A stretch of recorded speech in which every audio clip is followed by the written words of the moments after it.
Wala pa rin pong malay si Noy Melin Buwan, 23 anyos na medtech personnel ng Jose B. Lingad Regional Memorial Hospital matapos itong ma-hit and run itong unang araw ng Setyembre. Ang driver ng puting truck na nakabundol sa dalaga hindi pa rin natutukoy kaya mga kaanak niya patuloy ang hinagpis at paghingi ng hustisya. Narito ang report ni Justin Sayo. Mangiyak-ngiyak na humarap sa CLTV 36 News si Ruth Baltazar, nakatatandang kapatid ni Noy Melin Buwan na na-hit and run ng isang puting truck sa intersection ng City of San Fernando kamakailan.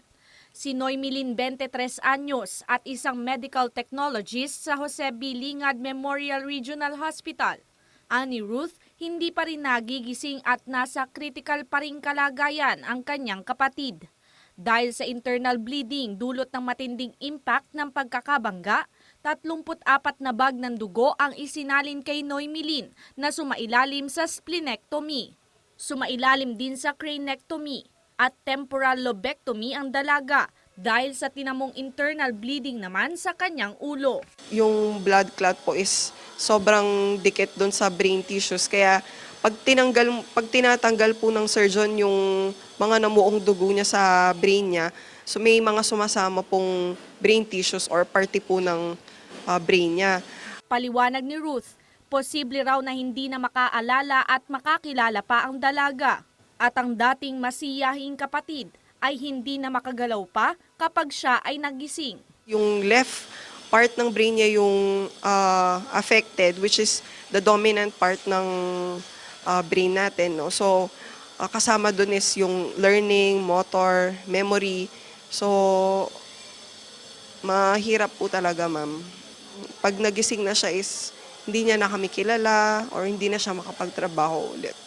Masakit raw tanggapin ang sinapit ng dalaga, lalo pat tila binaliwala lang ng driver na nakasagasa rito ang insidente.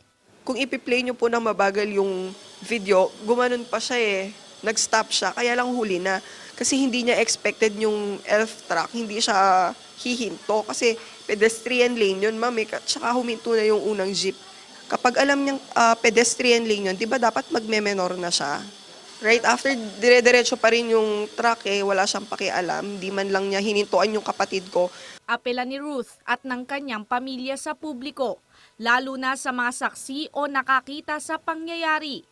Tulungan silang makakuha ng impormasyon. Hanggang sa ngayon kasi ay hindi pa natutukoy ang plate number ng puting sasakyan na nakabundol kay Noy Melin, pati na ang pagkakakilanlan ng driver nito. Sana po tulungan niyo po kami para mabigyan po ng justice yung nangyari sa kapatid ko. Dalawa lang po kasi kami magkapatid. Kamamatay lang po ng mama ko nung January kaya sobrang bigat po yung nararamdaman ko ngayon. Sana po tulungan niyo po kami. Wala pa ring ibang CCTV footage na makuha ang pamilya, kaya talagang aminado silang mahirap matukoy ang mga naka-hit and run kay Noy Melin.